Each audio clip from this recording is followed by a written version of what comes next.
Bonjour et bienvenue dans la quotidienne de School TV, l'émission qui vous raconte l'éducation au quotidien. Au sommaire, aujourd'hui, en France, une famille sur 4 est monoparentale et 82% d'entre elles sont gérées par les mères.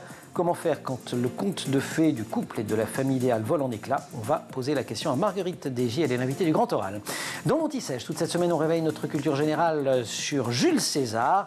Question du jour, à quel art Jules César s'initie-t-il auprès d'Apollonius de Rhodes? Réponse et explication dans moins de 10 minutes avec Alfred de Montesquieu.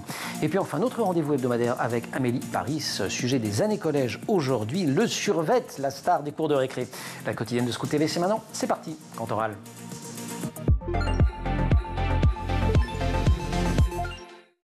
La révolte des mères quand le conte de fées vole en éclats, c'est le titre de cette passionnante bande dessinée enquête qui vaut bien des essais de sociologie sur les mères solo. Elle vient de sortir aux éditions de l'Iconoclaste. Alors évidemment, on est tenté de conseiller la lecture du livre aux mères solo et aux pères qui les ont laissés solo. Je précise ici que mon correcteur automatique m'a proposé de remplacer solo par sous l'eau. Quand j'écrivais, j'ai failli le laisser parce que ça dénote d'un grand réalisme de la part du correcteur automatique de mon logiciel. En fait, c'est un livre qui s'adresse surtout à toutes et à tous. D'abord parce que, sous ses dehors de bande dessinée souvent drôle, c'est un ouvrage extrêmement informé et pédagogique sur le patriarcat et ses effets. Et puis ensuite parce qu'il pose des questions très concrètes qu'il serait bon de se poser avant de faire des enfants, quitte à casser un peu l'ambiance. Le livre est co-signé Francesca Fattori, Audrey Lagadec et Marguerite Desgy, qui est notre invitée. Marguerite, bonjour. Bonjour. Vous êtes dans le civil scénariste et réalisatrice. Un petit mot de ce trio que vous formez avec Francesca Fattori et Audrey Lagadec. Francesca, vous la rencontrez à la crèche un jour? C'est ça, en fait, nos deux garçons sont collègues de crèche, sont amis. On se croise, mais sans plus se fréquenter que ça. Et c'est vraiment nos séparations respectives qui nous ont mises sur le chemin plus fermement l'une de l'autre et qui ont fait qu'on est devenus franchement amis et qu'on a eu envie d'écrire ce livre ensemble. Séparation qui n'est pas seulement dans votre cas, 1,5 million de femmes sont mères célibataires en France. Exactement, et c'est vrai qu'on a eu envie en fait avec ce livre de livrer un certain nombre de conseils, de tips qu'on aurait aimé avoir au moment où on s'est séparés. Alors évidemment, il y a eu un grand... Voire avant, évidemment, mais j'ai l'impression que c'est vrai que c'est des choses qu'on a compris a posteriori, mais c'est vrai qu'on a aussi envie de faire cet état des lieux pour que potentiellement des couples qui ont des projets d'enfants puissent se poser des questions qu'on a tendance à ne pas se poser au sein du couple hétéronormé et hétérosexuel. J'ai dit et écrit mère solo, chacun l'aura compris, mère solo, mère solo. Vous écrivez plutôt mère célibataire et pas maman solo, si je ne me trompe pas. On dit, oui, alors mère célibataire, c'est pareil. Moi, je trouve qu'il n'y a pas de terme soit vraiment adapté, parce que célibataire, ça nous renvoie aussi à un statut marital qui laisserait entendre qu'il y a quelque chose qui nous manque, alors que en fait, on apprend aussi à se construire justement dans le fait d'être seul en mère. Et voilà, en fait, ce que vous n'écrivez pas, je crois, je me trompe un peu, c'est maman solo. Voilà, vous n'attendrissez pas la situation. Non. Parce là, je me trompe pas. Non, pas du tout. Voilà. C'est vrai qu'on a vraiment essayé de trouver un terme. Donc nous, c'est seul en mer. Voilà, parce qu'avec la polysémie qu'il y a aussi là-dedans, à la fois capitaine du navire, en même temps, ça peut être très effrayant d'être seul en mer. Ça, c'est le titre de la toute première partie, si mes souvenirs sont bons. La deuxième même. Oui, voilà. En tout cas, c'est un titre de grand chapitre, puisqu'il y a des seuls en mer, il est là. Pourquoi je vous montre une page comme ça? C'est pas rigolo. Regardez, je vous montre plutôt ça, comme ça, vous voyez à quel point c'est aussi bien dessiné, super vivant. C'est une chouette bande... Voilà, d'Audrey Lagadec qui est journaliste et illustratrice scientifique au Monde. J'ai emprunté quand le conte de fées vole en éclats dans mon lancement, c'est le sous-titre du livre, parce que alors, la première chose que vous racontez, c'est que la première séparation et le premier rêve auquel on doit renoncer, c'est ça, c'est le rêve de la famille idéale. Et Francesca, vous et probablement nombre de ce 1 500 000 femmes l'avez eu. Oui, parce que je pense qu'on est quand même très fortement biberonné justement à cet idéal de famille à travers la fiction, à travers les contes, les comédies romantiques. Enfin, il y a vraiment énormément de choses qui font, à travers l'éducation aussi, et notamment l'éducation des filles. On nous apprend, on nous fait rêver au fait de faire couple, puis de faire famille. Et c'est quelque chose qui est durablement imprimé, je dirais, dans nos fonctionnements et qui fait que on peut vraiment aspirer à ces modèles-là sans forcément les remettre en question, sans même se poser des questions qui paraissent assez fondamentales. Et ça, c'est ce que vous racontez dans la toute première partie, puisque Seuls en mer, c'est la deuxième. La première, c'est Il était une fois le couple, qui montre tout le poids de ce modèle hétéronormé et cette logique absolue, quand on est dans un couple hétéro qui s'aime, eh bien, il va falloir avoir un bébé. Oui, c'est ce qui est attendu. C'est la suite assez logique, mais qu'on attend nous-mêmes aussi. Je veux dire, il y a une injonction sociétale, c'est certain, mais je pense que justement... On l'a tellement intériorisé. Exactement, on l'a tellement... la finalité d'un conte, c'est ils se marièrent et eurent beaucoup d'enfants. C'est ça. On raconte après jamais ce qui se passe après. C'est là que c'est le début des problèmes, selon moi. La grande conversation que vous suggérez d'avoir avec... son compagnon ou son mari quand on est marié, c'est pas est-on prêt, ou sa compagne d'ailleurs, parce qu'on peut avoir des enfants dans un tas de contextes possibles, c'est pas est-on prêt à avoir un enfant, c'est qu'est-ce qui va se passer après. C'est là où je dis ça peut casser un petit peu l'ambiance. Mais vous dites finalement, voilà la discussion sur l'argent, qui va payer, qui fera quoi. Parce que si on n'a pas cette conversation, on est dans le flou, et le flou profite rarement aux femmes, c'est vrai. C'est vrai, comme sur les questions d'argent, c'est vrai que la parentalité, en fait, on s'y met, on est sur des rails. Le fait que le congé paternité et le congé maternité, pas du tout la même durée, aussi, fait que assez naturellement, la femme va développer des compétences en 16 semaines que l'homme, en 3 semaines de congé, 7 jours obligatoires, ne va pas forcément développer. Et donc, il y a des choses qui se mettent en place de manière totalement insidieuse et où chacun joue son rôle. L'idée, c'est pas de dire que c'est les hommes qui ceci, cela. Les femmes aussi, je pense, se retrouvent parce que l'éducation, parce que la fiction, parce que... Elles sont prises là-dedans. Exactement. Tout le monde est... Moi, je faisais gaffe à ne pas dire congé maternité, parce que dans le livre, vous dites que ceux qui prononcent le mot de congé, vous leur promettez, je vous cite, de leur mettre la tête dans une couche pleine. J'imagine qu'elle n'est pas pleine de parfum, donc je n'avais pas envie, mais bon, vous l'avez employé, je vous en laisse la responsabilité. Je n'ai pas de couche à vous proposer. Je ne sais pas si expliquer, c'est excuser. Et vous soulignez quand même que les hommes, à leur corps défendant, sont eux aussi pris dans ce système, et que finalement, ils portent ça, l'idée que le bon père de famille, il est là pour gagner le pain quotidien s'il veut être un homme vrai. Totalement. Et en toute bonne foi, j'allais dire. Enfin, pas forcément pour embêter les femmes, quoi. Non, c'est pas pour embêter les femmes. Et puis, je dirais que le péché originel aussi de tout ça, c'est les inégalités salariales hommes-femmes, en fait.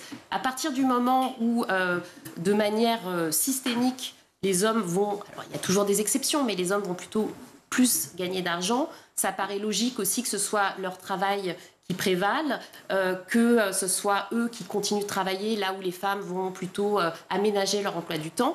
Et s'ensuit tout un... C'est le cercle vicieux. Tout à fait. Même si le partage des tâches domestiques évolue petit à petit, et ça vous le dites aussi, ça reste quand même très majoritairement à la charge des femmes. Les hommes n'expérimentent jamais ce que vous appelez le care, donc le mot anglais, le care, prendre soin, le care intensif. Donc au fond, ils ne peuvent pas comprendre ce que c'est. Oui, c'est ça. Il y a vraiment Ils ne vivent pas les journées qu'une mère va vivre en congé maternité, vont pas forcément avoir envie de parler de ça le soir, comme du travail. Il y a quelque chose qui est complètement... où chacun, nouveau, a un rôle à jouer. Et où, oui, c'est tant qu'on ne vit pas le fait de s'occuper quotidiennement d'un enfant, mais plutôt de prendre le relais, on ne peut pas savoir ce que c'est. En fait. Derrière tout homme, écrivez-vous, qui assure à peu près à la maison, et donc l'homme parfait aux yeux de la société, il y a une femme qui, lui, pré-mâche le travail. C'est toute la question de la charge mentale, en fait. C'est super d'aller faire les courses, et d'ailleurs, on le souligne déjà suffisamment. Enfin, moi, j'ai vraiment... je pense que toutes les femmes expérimentent ça, c'est-à-dire des personnes qui sont absolument époustouflées, ébahies dès qu'un homme va faire les courses ou va s'occuper de ses enfants. Mais j'aimerais bien avoir une médaille, moi, Marguerite, pour ça. Oui, mais la question, c'est est-ce que vous faites la liste des courses avant ? Parce que si c'est votre compagne qui l'a fait, c'est quand même quelque chose qu'elle doit penser et qu'elle doit... et en fait, vous ne faites qu'exécuter une tâche qui a été pensée et imaginée au préalable... parce qu'il manque des choses à la maison. Alors, comme on n'est pas là pour parler de moi, je vous répondrai en antenne, mais j'ai une réponse. Les chiffres sont têtus. Plus une femme a d'enfants, plus elle risque d'arrêter de travailler. Ça aussi, vous le racontez. Mais au-delà de la fatigue considérable que vous décrivez, quand on devient mère, célibataire ou pas d'ailleurs, il y a un sentiment dont on parle extrêmement peu, qui est celui d'une grande solitude. Bah oui, parce qu'en fait, on n'a pas non plus les compétences en fait pour s'occuper d'un nourrisson. C'est vrai qu'il y a toute cette histoire d'instinct maternel. Moi, personnellement, je me souviens quand je me suis retrouvée à la maternité face à ce petit être qui avait vraiment littéralement pas demandé à être là, qui avait... Vous avez attendu que ça vous tombe dessus, l'instinct maternel, et vous avez dit on ne prend par où, quoi. Mais moi, je savais pas plus faire ou mieux faire que son père, mais juste je devais faire parce qu'il fallait bien qu'il soit nourri, changé, et que le papa était déjà retourné au travail en fait. Donc voilà, on apprend, c'est empirique. On apprend en faisant, et les femmes ont tendance à plus apprendre parce qu'elles font plus en fait. Voilà, moi je suis assez convaincue que l'instinct maternel n'existe pas. On va continuer à en parler de cette révolte des mères à laquelle vous appelez. Quand le conte de fées vole en éclats, c'est le sous-titre de cette super BD qui vient de sortir aux éditions de l'Iconoclaste. Il y a un nom que je n'ai pas cité, il est sur le bandeau, c'est celui de Nadia Dame, autrice aussi d'un livre beau, drôle, fort sur le sujet, Nadia Dame, et qui vous a donné une jolie préface, Marguerite Désy. On se retrouve juste après l'Anti-Sèche. Nous avons rendez-vous avec Jules César et plus simplement avec Alfred de Montesquiou, son porte-parole.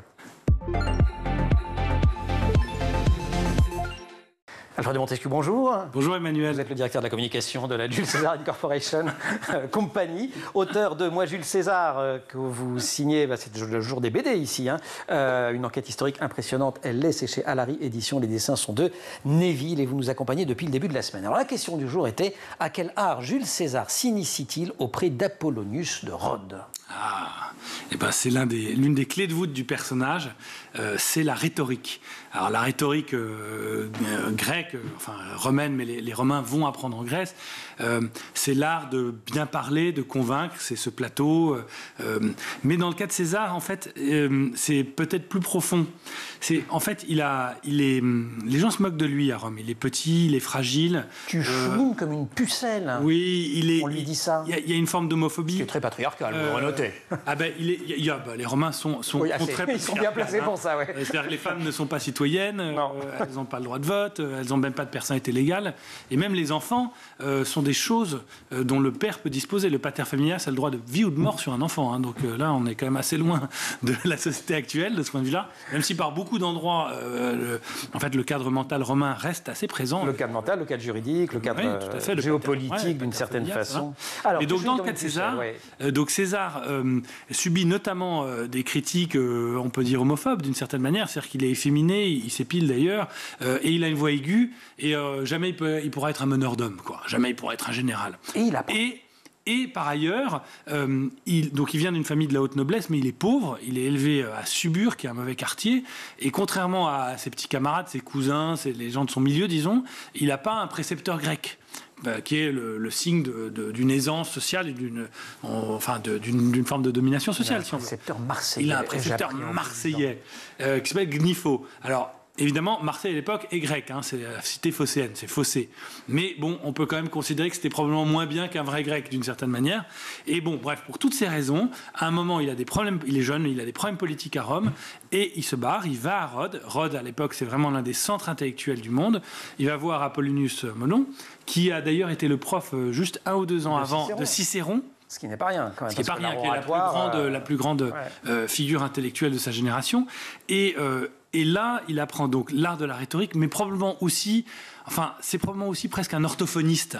Et on pense qu'il lui a fait apprendre... Comme pour Démosthène, il met des cailloux dans la bouche pour qu'il articule. Donc Démosthène parlait mal, bégayait, zozotait. Et là, chez César, on pense qu'il a aussi mis des petits cailloux pour apprendre en fait à porter sa voix. C'est la question de la force, la question aussi de l'autorité, l'autoritas.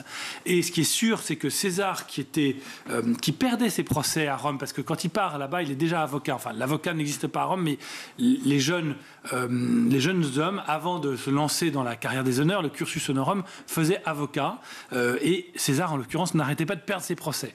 Et il va donc à Rhodes, et c'est vrai qu'ensuite il va devenir un orateur hors pair, au point que Cicéron lui-même dit s'il avait pu se consacrer que à l'art oratoire et que à la littérature, il aurait été le plus grand d'entre nous. Mais bon, il faisait aussi la guerre, il faisait aussi... Alors, un mot quand même, il faisait aussi la guerre, parce que ça aussi, il l'apprend à Rhodes. C'est-à-dire que ce travail sur le corps, c'est aussi un travail physique, c'est aussi ce qui va lui permettre de devenir un guerrier absolument sanguinaire et terrifiant. Les scènes de bataille que vous reproduisez dans Moi Jules César sont terribles. Vous venez du monde de l'éducation, enfin mens sana in corpore sano, c'est-à-dire en fait un esprit sain dans un corps sain. On peut pas en fait travailler dur, on peut pas avoir une pensée puissante et une projection de pensée puissante si on n'a pas un corps en bonne santé. Et en fait, effectivement, à Rhodes, l'effort physique, d'ailleurs les cours d'art oratoire se passent dans un endroit, donc on est allé, qui est toujours là, qui est très beau, c'est les stades, donc en fait, c'est l'éducation scolaire, si on veut, se passe dans le même endroit que l'éducation physique, c'est fondamental. Et vous le montrez, il y a des scènes de transformation physique qui sont quand même très impressionnantes. Oui, et effectivement, après, il y a un moment pivot dans la vie de César. Ça se passe à Besançon, en France à l'heure actuelle. Il est avec ses soldats qui sont terrorisés parce qu'ils vont affronter les Germains. Et les Gaulois leur ont dit les Germains sont invulnérables, invincibles, c'est terrible. Et il y a cette scène que décrit César lui-même. Donc après, on peut toujours douter il y a un aspect propagande, mais quand même, il le décrit. Les officiers, notamment, pleurent sous leur tente, ils écrivent leur testament, on va tous mourir, on va affronter les Germains, ça va être terrible. Et lui, il se met devant ses soldats, il leur fait un discours, et ce discours, c'est vraiment un des fondements de la vie de César, et même du modèle césarien, qui est reproduit ensuite par Napoléon, par qui on veut. C'est-à-dire, il leur fait un discours politique, il leur dit, si vous ne m'aimez pas, ne me suivez pas. D'ailleurs, les officiers, les Rupins, les Chicos, retournez à Rome. Moi, je veux les soldats, les sous-offres, et avec vous, on ira conquérir le monde. Et en fait, il a fait un discours extraordinaire. C'est un discours très politique. Et c'est grâce à Apollinaire. Et un discours proche du peuple. Merci beaucoup, cher Alfred de Montesquieu. Moi, Jules César, c'est chez Alary Éditions. Les dessins sont de Neville, les couleurs de Vérane Otero. On se retrouve demain pour répondre à la question suivante. Est-ce que Vercingétorix a toujours été l'ennemi de César? Vous avez une idée, vous? Je suis sûr que non. Sinon, on ne poserait pas la question, c'est ça? Eh bien, vous patientez 24 heures. Alfred, merci beaucoup. Elles sont nulles, mes questions. Marguerite, à tout de suite. Un grand oral, la suite. Marguerite Desgy, co-autrice de La Révolte des mers, c'est aux éditions de l'Iconoclaste, Super BD aussi, c'est le jour des Super BD dans l'émission. Ce livre donne de la force à toutes les daronnes, écrit Nadia Dam sur le bandeau et dans la préface. La rupture au moment de la naissance d'un enfant, parce que c'est ce qui vous arrive à vous et à Francesca, elle porte un nom, c'est le baby clash. Oui, alors... On n'est pas totalement à l'aise avec cette notion parce que c'est comme si l'enfant était responsable de la séparation alors qu'en fait les inégalités elles sont déjà là, elles sont déjà présentes, elles sont inhérentes au système patriarcal. Mais en fait, elle saute aux yeux au moment de la naissance de l'enfant parce qu'avant... C'est le révélateur, c'est évidemment pas le coupable. C'est ça, exactement. Et ce baby clash, pour l'éviter, en plus, il y a vraiment cette injonction à essayer de trouver des solutions et c'est souvent une charge qui retombe sur les femmes. En tout cas, si je reprenais cette expression, c'est parce que elle a dans son immédiateté un côté très significatif et elle permet de dire ça quand même. Elle permet de dire que c'est un moment très très intense, très aigu, très incandescent. C'est vrai qu'il y a beaucoup de séparations qui interviennent peu de temps après la naissance des enfants parce que c'est des moments justement... de fatigue extrême, des moments où on devrait être une famille et où finalement on peut se retrouver en tant que femme assez seule à gérer le quotidien et c'est vrai que c'est des situations critiques. Et c'est ça qui nous emmène aux deuxième partie du livre que vous avez intitulé Seuls en mer, on l'a vu dans la première partie de l'émission. Phase de sidération, d'autant plus longue qu'on a été quitté brutalement pour une autre personne, décrivez-vous au début, mais vous donnez aussi quand même quelques conseils. Et là, si je dois résumer que moi j'ai perçu comme le conseil essentiel, c'est votre entourage recèle des ressources que vous n'imaginez peut-être pas, utilisez-les. Vous venez de parler de la solitude. En fait, il y a de l'espoir, mais il faut y aller, il faut oser y aller. On n'y pense pas forcément. Oui, exactement. C'est vrai que nous, on a été, et Francesca et moi, tout à fait bouleversés de voir qu'on avait autant de personnes autour de nous qui étaient là pour nous soutenir, pour parler avec nous, pour nous prodiguer des conseils assez vite. En fait, on a beaucoup de femmes à qui il était arrivé la même chose, qui nous ont aidés dans ce parcours de la combattante parce qu'il y a énormément de décisions à prendre en très peu de temps au moment où on est vraiment à terre. Enfin, c'est quand même un moment de grande détresse, de tristesse. Et c'est vrai que nous-mêmes, on s'est retrouvés aussi très rapidement pourvoyeuses de conseils pour d'autres femmes à qui il était arrivé la même chose. Alors c'est un livre d'enquête, de témoignages qui repose essentiellement sur vos parcours, à Francesca et à vous. Vous donnez aussi la parole à d'autres, des sociologues, des avocats, une coiffeuse. Oui. Grande spécialiste de la rupture. C'est vraiment... Sandrine. L'endroit, absolument, qui est une femme merveilleuse. C'est l'endroit, en fait, où assez naturellement, on est poussé. Ça arrive, le cheveu, c'est aussi quelque chose que symboliquement à couper. Ça permet de couper avec plein de choses aussi. Ça porte plein d'informations, un cheveu. Donc c'est vrai qu'assez naturellement, on a eu envie d'aller voir. Oui, et puis en fait, c'est des experts du quotidien aussi, que ce soit Sandrine, la coiffeuse qu'on interroge, ou la Bisnona, la grand-mère de Francesca, qui est une femme aussi très émouvante. Incroyable. Et 90 ans, qui donne des conseils d'une justesse prodigieuse. Absolument, oui. Parmi les scènes les plus jubilatoires de cette bande dessinée, il y a celle où vous imaginez des vengeances diverses et variées, à la fois contre l'ex, mais aussi contre la nouvelle compagne, celle qui va peut-être devenir la belle-mère des enfants. Ces vengeances, mieux vaut les imaginer que les mettre en œuvre. Dans la vraie vie, il faut prendre sur soi, dites-vous, essayer de construire la suite. On ne forme plus un couple avec son ex, mais on est toujours coparents, et on est coparents pour longtemps. Exactement. Et puis c'est vrai que le mouvement naturel, et Francesca et moi, on a été quittés pour d'autres femmes, c'est de la tenir responsable, alors que c'est déplacer le problème d'elle en briseuse de ménage, du père vers elle en briseuse de ménage, et c'est pas le problème. Et le père, évidemment, c'est sain d'être en colère. Oui, mais c'est sain, ça peut être sain, ça fait partie des phases d'être en colère. Alors, quand vous êtes en colère, vous avez page 116-117 et vous vous défoulez. Je peux pas résister, face de cul sous merde, chiasse de caca fondu. J'ai le droit de le dire, c'est une citation d'un livre, on n'a pas le droit. Non, ça j'ose même pas. Bois mes règles, que j'ai trouvé quand même assez désagréable. Bon, mange tes morts, c'est plus classique. Et puis évidemment, fripouille, faro, faquin, scélérat, malotru. Voilà, on peut se défouler quand même. Je voulais vous le lire parce que c'est un livre extrêmement sérieux, c'est une réflexion sur le patriarcat, sur le monde dans lequel on vit, c'est des conseils, c'est un témoignage assez dur parfois sur ce que vous avez traversé, mais c'est aussi un livre par moments extrêmement rigolo. Il faut tenter de s'entendre toujours sur les sujets très sérieux, sur la garde des enfants, mais aussi sur les aspects financiers. Là aussi, c'est un point essentiel que je voudrais souligner. Votre conseil aux femmes, c'est prenez un avocat, quoi qu'il arrive.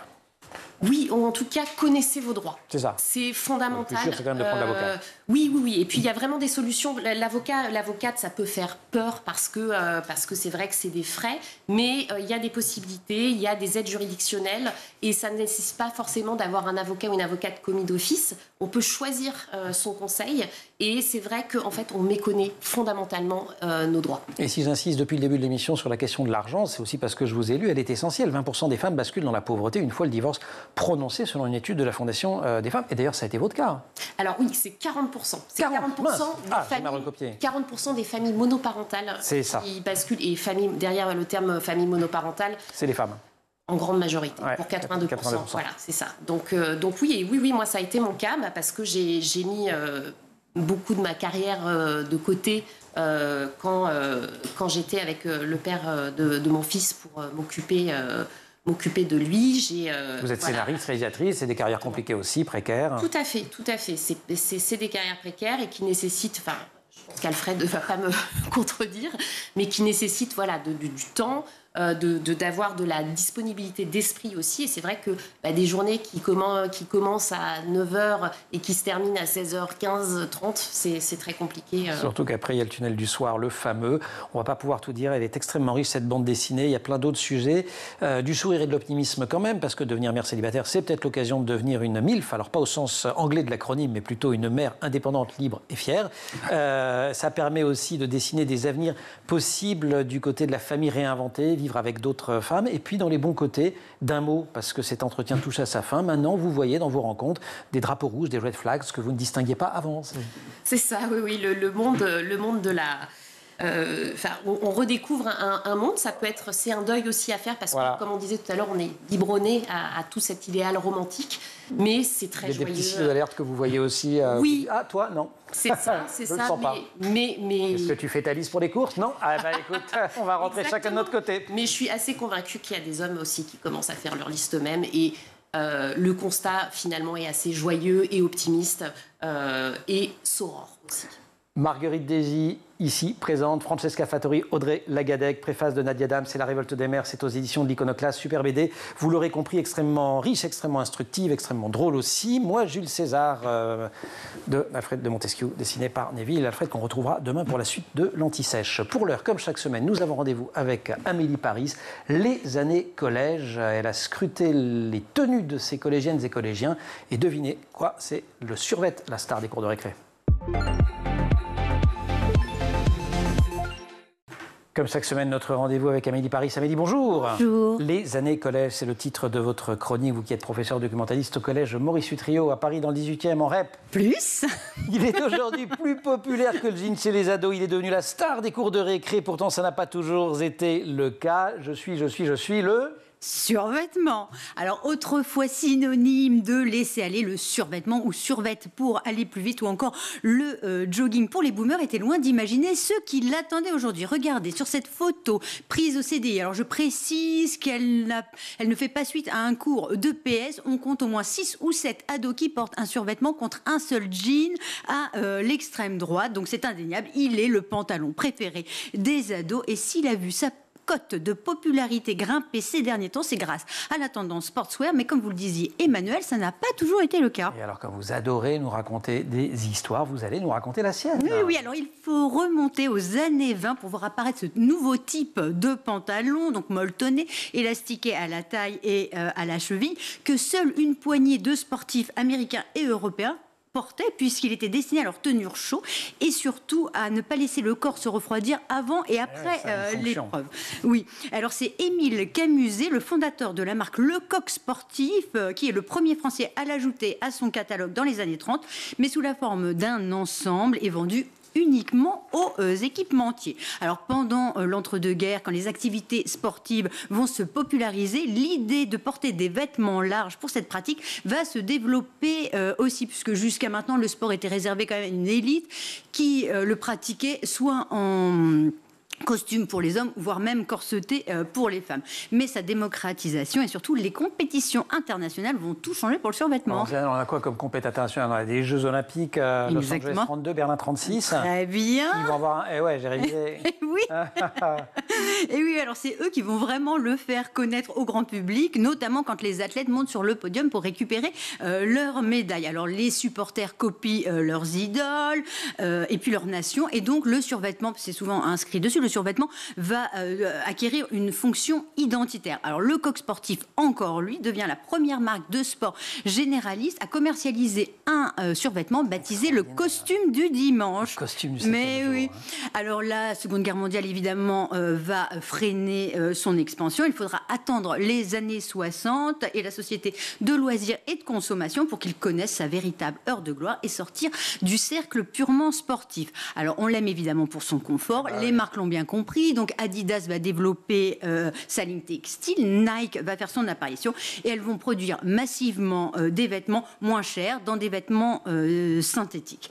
Alors le succès du survêtement est lancé et ne cessera de grandir. Alors à la fin des années 70, il symbolise la culture du fitness.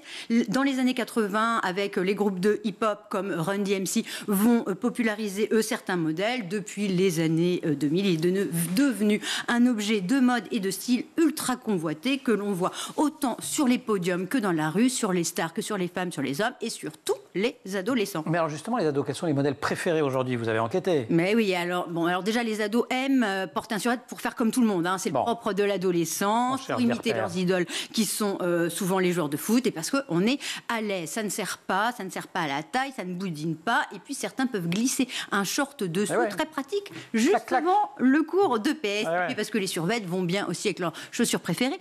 Les baskets, mais bon, comme... Pas n'importe quel modèle quand même. Pas n'importe quel modèle. Alors, ils aiment les modèles Nike Take, comme vous allez voir sur la photo. On a Dilbar Khan et Demba qu'ils portent en total look, donc pantalon plus vêt. Melinda, elle préfère le pantalon uniquement avec un crop top. Par contre, Charlotte, elle préfère un modèle Adidas 3 bandes un peu baggy qu'elle adore porter avec son survêtement. Et puis, il y a ceux qui restent fidèles à l'iconique duo Lacoste-TN. Bref, en tout cas, au fil des décennies, le survêtement a su s'adapter au style de son époque et gagner le cœur de tous les adolescents. Et voilà, et de pas que des ados. D'ailleurs, nous, on est survêt, on ne le montre pas parce qu'on est... Non, je... Voilà. Amélie, merci beaucoup pour cette chronique et pour ce voyage historique et vestimentaire dans le monde des ados et du survêt. La quotidienne de School TV, c'est fini pour aujourd'hui. Merci à toute l'équipe. Au maquillage, Laure Audemont, Marine Plantec et Dylan Collard à la préparation de l'émission. Marine, qui est en régie aujourd'hui avec Saïd Mamou au son et Xavier Sanchez à la réalisation. Vous restez School TV sur School TV et vous nous retrouvez nous sur Internet en permanence avec ou sans survêt et sur les réseaux sociaux.